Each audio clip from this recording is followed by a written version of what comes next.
President Tinubu seeks Senate confirmation of appointments in some federal agencies. The Minister of Education reaffirms government's commitment to averting further disruptions in universities' activities, appeals to unions to embrace dialogue. A non-governmental organization, BRAFEM, advocates better care for the elderly as Kwara State joins the nation to mark National Older Days Day. Plus, update from the world of entertainment and sport. This is News Tonight on the Nigerian Television Authority, NTA Ilorin. Good evening and welcome. I'm Usman Alayande. The Senate has received more requests from President Bola Tinubu as it seeks confirmation of appointments into government agencies. The appointments are for the Nigerian Communications Commission, the Federal Civil Service Commission, Federal Roads Maintenance Agency, and the National Population Commission, among others. The President also requested Senate to approve implementation of the 2026 External Borrowing Plan. I respectfully request the distinguished Senate to pass a resolution 1 to raise external capital in the sum of $2.3 billion, comprising new external borrowing in the 2025 Appropriation Act. The two vacant seats in the Senate were filled today by Senator Emmanuel Wanchuku from Anambra South and Senator Joseph Okpea of Edo Central following their inauguration at plenary. Minister of Education Dr. Tunji Alausa says every strategic move by the current administration is geared towards achieving a decisive and lasting resolution to the challenges that have disrupted Nigeria's academic calendar for decades. Dr. Alausa stated this at a high-level technical committee meeting on the federal government's ASU renegotiation convened to review the final draft of the 2022 agreement. But I want to use a medium to talk to our unions. Don't use strike as your first resort.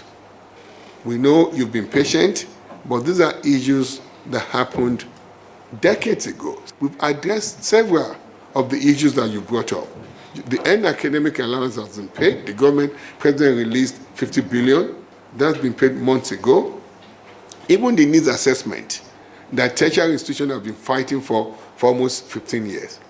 President put 150 billion naira in this 2025 budget. So this president is meeting all the commitments, all the promises to the unions. Your promotion areas, the issues have been resolved. We've spoken to the DG budget. Issues have been resolved. By next year, in 2026, all areas will be paid, including the 25-35 wage award. But we know the final part is the condition of service. We will resolve that as well. He, however, appeals to the unions to embrace dialogue and find common ground with the government in order to avert further disruptions in academic activities across the nation's universities.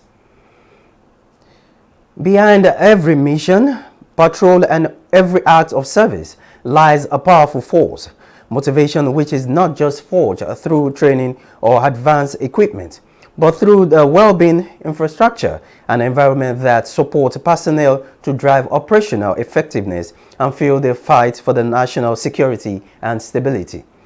The Minister of Defense, Mohammed Badaru, re-echoed this at the inauguration of Headquarters Nigerian Air Force Annex Complex, Gudu, Abuja. Defense correspondent Olajide Bello reports. Located within Abuja, the newly inaugurated annex provides advanced administrative and coordination facilities, easing the burden on the main headquarters, which has long been stretched by increasing personnel and mission load. This annex is not just a building, it is a strategic node that enables faster decision-making, better interdepartmental coordination, and ultimately a more agile response to national and regional threats. This new complex, therefore, not only resolves the immediate challenges challenge of congestion, but also provide the infrastructure needed to support future growth. Indeed, this edifice stands as a symbol of what can be accomplished when commitment, innovation, and accountability converge in service to our nation. As Nigeria confronts evolving threats from terrorism to transnational crime, the Nigerian Air Force remains resolute, now strengthened by a new hub of excellence, poised to deliver swift, smart and strategic action. With renewed structure and strengthened resolve, the sky is not the limit. It is their domain.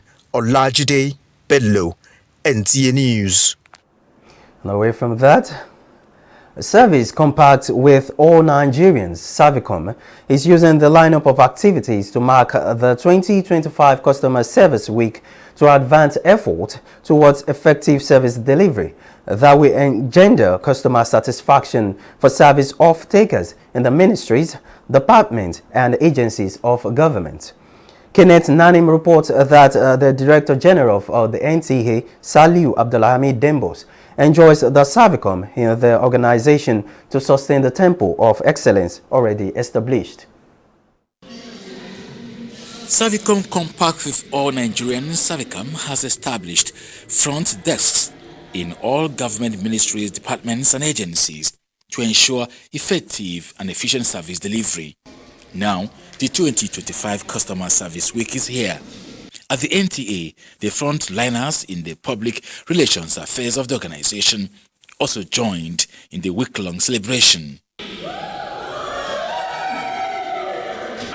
Emphasis at this symposium is on work ethics and attitudinal change that will drive excellent performance in service delivery. Once a customer leaves impressed, he doesn't tell anybody. But if an unimpressed customer leaves, he will tell 10 people. So imagine if the frontline desk officer have offended 2 or 3 customers. That is 30 of them will go back. And if they take 30 people will tell another 30. You look how if the authority is selling a product, you know how much damage it has caused to them. So that customer service officer should have a skill that the customer is always king. We want the service delivery to be 0 complaints. Nobody will say, I was not served well. I always have good comments from our customers. They are also very impressed when they come to NTA just because of the way we deliver service to them. With the workshop today that I attended, actually it has helped in brightening my pursuit of trying to meet my Savicom demands. The Director General of the NTA, Salihu Abdulhamid Dembos, appreciates the services by Savicom units of the organization and encourages the staff to do more. Service delivery is very, very important, especially to a public medium. We have a responsibility to every Nigerian. So for us to do that, all hands must have to be on deck. So, and I think we're doing that marvelously well. So I will advise that we'll continue to do it. And we'll also appreciate our visitors, the clients too. In case they observe anything that is abnormal, they should please freely approach us and also advise. And while we have done well, they shouldn't shy off from telling us that we have done it so that we'll be able to sustain it. The theme for this celebration, which is Mission Possible, is one they say that motivates their determination to break barriers and achieve excellence in rendering satisfactory services to Nigerians. Kenneth Nanim, NTA News. Elderly people have been described as valuable members of the society, rich in experience and wisdom. However, as they grow older, they often face a variety of challenges, making it imperative for everyone to prioritize their care and well-being. This was the focus of discussions at the National Older Persons Day, organized by the Brafem Geriatric Foundation in collaboration with the Kwara State government. Shola Waid has the report. Many years of a person's existence on earth, along with the wealth of experiences gathered over time, qualify someone as an elderly person. However, as they grow older, these individuals often become physically weaker and more vulnerable, requiring special care and attention. Speakers at the event emphasized the importance of preparing for retirement and planning adequately for old age, stressing that care for the elderly must be a societal priority. I want to employ the government of this nation to also look deeply into the care of older persons. It goes into different stages. We have what we call the acute care, the intermediate care, and the long-term care. The acute care is the setup within the hospital, and we have few hospitals like that in Nigeria. You cannot take care of older patients effectively if you don't look into the rehabilitative care, the physiotherapy, the occupational therapy, the speech therapy, and other therapies, psychotherapy put in place. Then the older person will live very well and they will enjoy themselves. When you take care of them, they bless you. Many of the struggling that is going on with our younger people is because they've neglected the elderly. In the Western European countries, they may not be carrying their Bible the way we are carrying ours. They may not be carrying their Quran. But one thing is, they make provision for the elderly. For instance, there was one occasion I was... Understand that we have to prepare and plan for life after service. You know, you have to make sure that you are physically active, mentally active, socially active, and physically active. Always try to do exercise, budget your finances very well, and don't do this fast quick syndrome. It is about recognition. Kwara State Governor Abdurrahman Abdrazak, who was represented at the event, reaffirmed the state government's commitment to the welfare of elderly citizens. He noted that his administration is putting necessary facilities in place to ensure their comfort and well-being. And that is something that even the Kwara State is adopting, because in the Ministry of Social Development, there's a proposal already on the Excellency table on the building of the geriatric center, which will be at Amayo Rehabilitation Home. And His Excellency is already working on that. And it's a very welcome development, because we are going to employ, it's an opportunity to employ a lot of people that will take care of these elderly people, thereby bringing job opportunity for our youth. It's also an aspect of nursing that needs to come on board, taking care of the elderly ones. The executive director of Brafem Geriatric Foundation, Beatrice Oyebade, appreciated the governor's support and called on well-meaning individuals and philanthropists to donate generously to the foundation in order to enhance care for the elderly. Our advocacy, sensitization, people are beginning to understand, and they are beginning to look into that, like philanthropists, our government. This time is the first time that the Kwara State government is supporting us towards that care, medically and financially. A highlight of the event was the exhibition of crafts and handmade items produced by retirees, showcasing their creativity and continued relevance in society. The event also featured the inauguration of the Kwara State Stakeholder Steering Committee on Aging and presentation of awards to distinguished individuals who have made significant contributions to the society and the welfare of older persons, including the first Miss Nigeria, Chief Grace Oyelude, who is now 94 years old, and 99-year-old educationist, former CAN Secretary, Pa Olushola Ajolore. Shola Wahid, NTA News.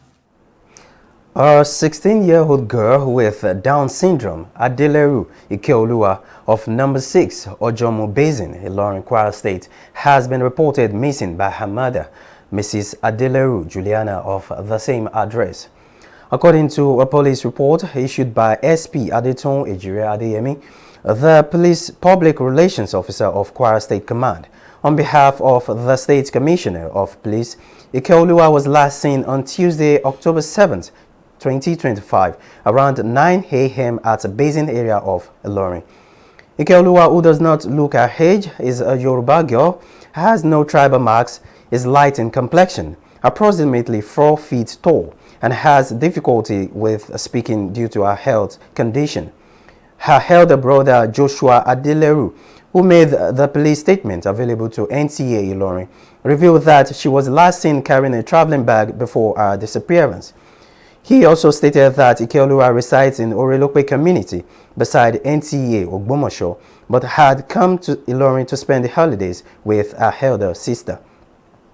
The Kwara State Police Command is appealing to members of the public with any useful information about her whereabouts to report to the nearest police station or call the following numbers: 090-3752-1556, 081-4871-1218. And on the entertainment scenes, Nollywood actress Adunni Ade has celebrated court victory as she won 20 million in defamation case over alleged romance with Senator Dino Melaye. Khadijat Suleiman has this and more from the world of entertainment. The Nollywood actress celebrated the legal victory against a Nigerian news outlet in a defamation suit. The victory came nearly 2 years after she was listed among 6 popular Nigerian celebrities allegedly involved in a romantic relationship with Senator Dino Melaye. In response to the false report, Adunni Ade filed a 100 million naira lawsuit against the platform for defamation and invasion of privacy. In another story, Nigerian singer Peter Okoye of P-Square has shared an interesting insight about wealth and shame with Nigerians. On his Twitter page, the award-winning singer posted a photo of himself with billionaire Aliko Dangote, alongside a throwback picture of himself.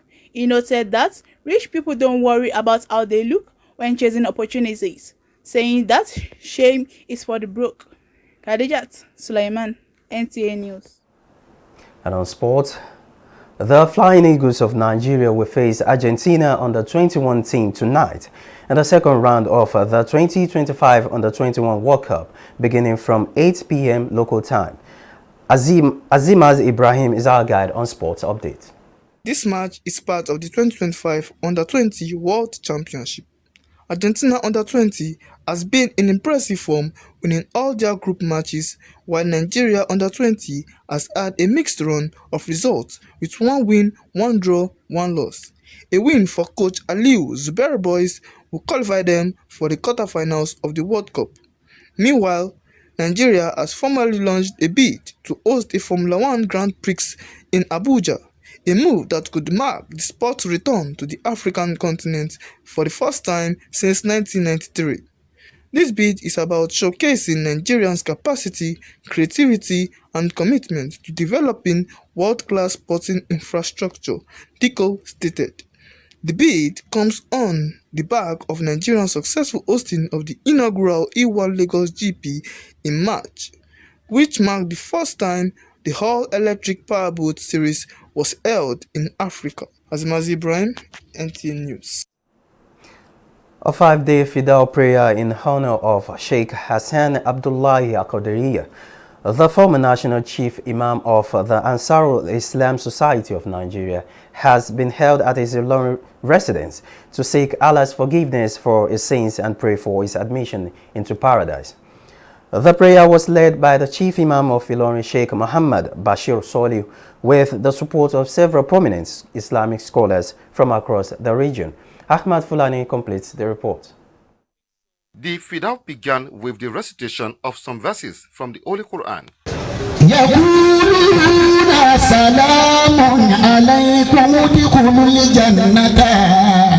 Relatives, friends, students, sympathizers, and Islamic scholars converged on the Ukekuri residence of Sheikh Hassan Al-Qadiriya to seek Allah's forgiveness for his soul and pray for his eternal rest in paradise. The chief imam of Ilorin, Sheikh Muhammad Bashir Soliu, led the prayer supported by a host of prominent Islamic scholars. He specifically prayed for unity among the family left behind and beseeched Allah to sustain the legacies of the late scholar.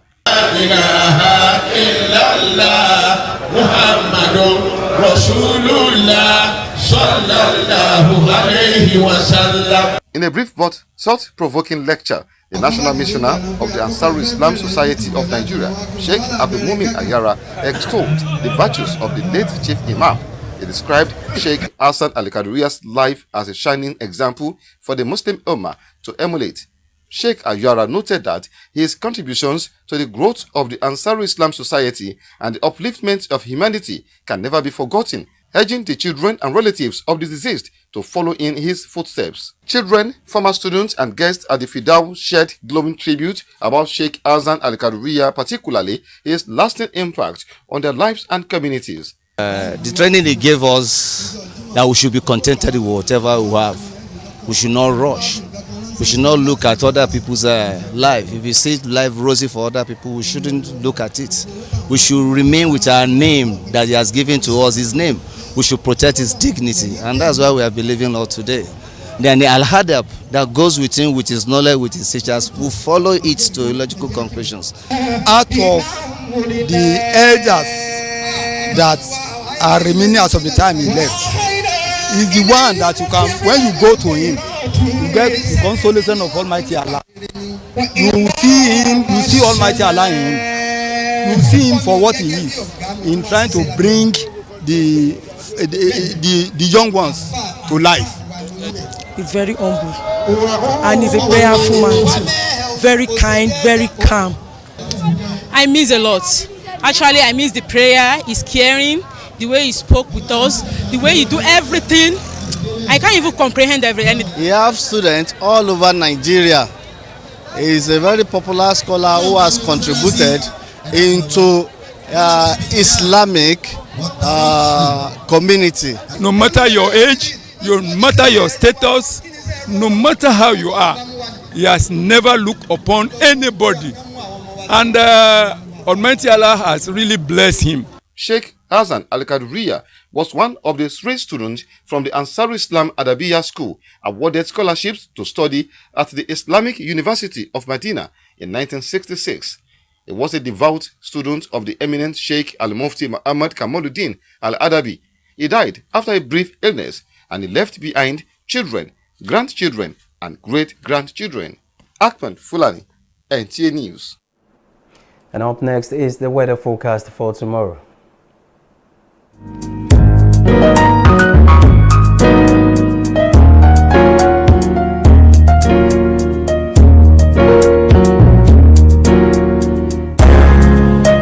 And that is from us. Thanks for being there. Good evening.